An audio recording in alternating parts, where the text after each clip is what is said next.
were problems. The island of Puerto Rico dealing with more than just property damage after Hurricane Fiona. Her Majesty's memory. The grief of this day. A look back at the funeral of Elizabeth II. And the judge in the Parkland shooter's sentencing trial rules on whether she can stay on the case. These stories and more coming up on Newsbreak. Florida, I'm Amanda Gray. I'm Kenya Cardone. Today is Tuesday, September 20th of 2022. Live from the South Florida Media Network's Biscayne-based studios in North Miami, this is SFMN Newsbreak. The flood from Fiona leading to rescues now pushing away from Puerto Rico. The hurricane is not a risk to any other part of the U.S. More than 1.4 million people in Puerto Rico are without electricity after Hurricane Fiona hit the island with heavy rain, high winds, and life-threatening flooding. As we learned from our D.C. Bureau reporter Nicole Castañeda, the Federal Emergency Management Agency is working to help the U.S. territory. President Biden authorized all disaster relief efforts to support the government of the island and to help the 78 municipalities in Puerto Rico. We are there with the people of Puerto Rico, and we want to say our heart goes out to the residents that, again, are going through another catastrophic event 5 years later. As FEMA's associate administrator said, it's been 5 years to the day after Hurricane Maria also took aim at the island, knocking out Puerto Rico's electrical grid.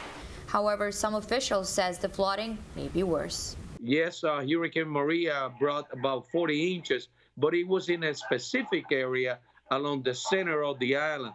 That's not the case with Hurricane Fiona. It brought rain all over the island, and many of the areas and suburban areas were completely flooded. The floodwaters are near the Guanajibo River, which has hit the height record of nearly 30 feet. As Governor of Puerto Rico says, this catastrophe still has a long way to go. We're still in the middle of this event. We're basically responding at this point. The next step will be recovery. We're not there yet. Help is coming from the mainland New York, sending Spanish-speaking police officers. We'll have over 100 troopers from the New York State Police Department on their way to Puerto Rico over this next week. And as the need continues to rise, we'll be ready to offer other resources and support. In eastern portions of the Dominican Republic, experts says life-threatening flash and urban flooding is likely to be seen through early Tuesday. Fiona is expected to strengthen in the coming days, reaching Bermuda by the end of the week. The National Hurricane Center calls for Fiona to reach Category 3 by Wednesday, making it the first major hurricane of the year in the Atlantic. Nonprofit organizations are waiting for the airports to be open so they can go down and help. From Washington, D.C., reporting for the South Florida Media Network, Nicole Castañeda. This morning, the transportation of 48 Venezuelan immigrants to Martha's Vineyard is under investigation by a sheriff in Texas. Last week, on the authority of Republican Governor Ron DeSantis, the state of Florida chartered 2 private flights to transport the migrants to a wealthy Massachusetts island community. Sheriff Javier Salazar, a Democrat from the San Antonio area, alleges the immigrants were lured to a hotel where they stayed for 2 days. Then they were flown to Florida and finally to Martha's Vineyard. The sheriff believes it was under false pretenses. Certainly, I can tell you right now, the allegations that we've heard is absolutely distasteful. It's disgusting. It's an abuse of human rights. But I would like to find out sooner rather than later what charges, if any, are going to apply and to whom. Sheriff Salazar believes his investigation will most likely lead to a federal probe. A meeting later today with former President Trump's legal team and the New York Department of Justice. The meeting is regarding documents kept by the former president at his home in Palm Beach. The special master has until November to review the documents. Trump's lawyers plan to debate who should have access to the documents and when they should be seen. The judge in Nicholas Cruz's sentencing trial is still on the case this morning. Judge Elizabeth Scherer ruled yesterday to overrule a defense motion to remove her. The defense attorneys filed the motion last week after the judge got upset at them for abruptly resting their case with dozens of witnesses still scheduled to testify. In a written response, the judge called the request legally insufficient. Eyes were on London yesterday as the late Queen Elizabeth's funeral took place. The world watched as England's longest reigning monarch was laid to rest yesterday. Queen Elizabeth II's funeral took place at Westminster Abbey in London, where world leaders and the royal family gathered to mourn. Outside, thousands of people took to the streets to pay their respects to the late Queen. She's done a lot for us. She's been to Ghana. She actually danced with our first president, Kwame Nkrumah, and for that reason, we adore her. While others hosted watch parties in homes and restaurants. Queen Elizabeth II ruled for 70 years and was remembered fondly by President Biden, who delivered remarks yesterday in London. She was the same in person as her image, decent, honorable, and all about service. So to all the people of England, all the people of the United Kingdom, our hearts go out to you, and you were fortunate to have had her for 70 years. We all were. King Charles III appeared somber at the funeral and placed a handwritten note on his mother's casket, which read, "In loving and devoted memory, Charles R." The Queen is taking her last trip to Windsor Castle, where she will be buried with her husband of 74 years, Prince Philip. Following the funeral, the United Kingdom can expect to see big changes coming its way, including changing the face on the currency to King Charles and ending the national anthem with God Save the King. After an emotional hearing, a judge vacates the murder conviction of Adnan Syed. The former subject of the Serial podcast will await a new trial of the dismissal of his case after being charged with the killing of Hae-Min Lee. The judge dismissed the conviction after explaining court material was not handed over to defense attorneys and 2 suspects were not properly cleared. The Marlins are back at home and hoping to start a winning streak. That's still ahead, and so is this story. F the apocalypse, like I'm just gonna make barbecue and then A pop-up restaurant in South Florida is about to move into a more permanent location. Newsbreak will be back in just 2 minutes.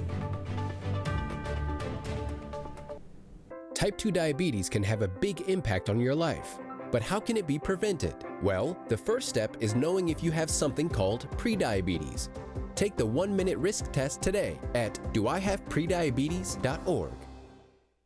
I know kids worry about a lot of things. Getting enough food to eat shouldn't be one of them. Through a nationwide network of food banks, Feeding America serves virtually every community in the United States. See how you can help your community. Visit feedingamerica.org.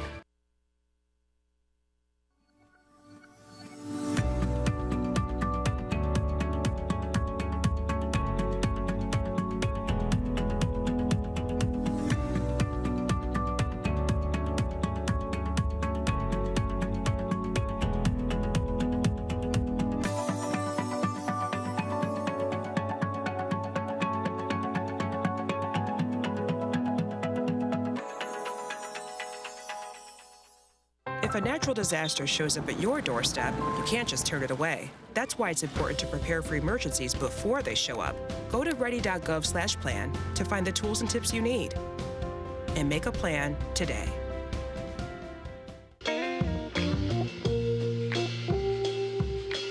You really have done as much for us as you think we've done for you.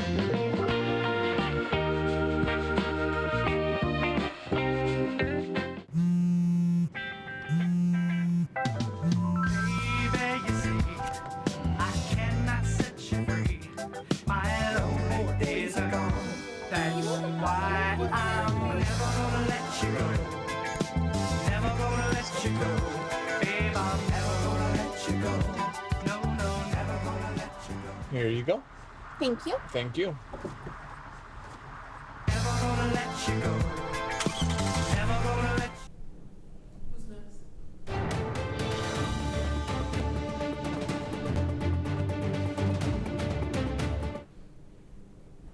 A pop-up inspired by the pandemic is about to see a big change.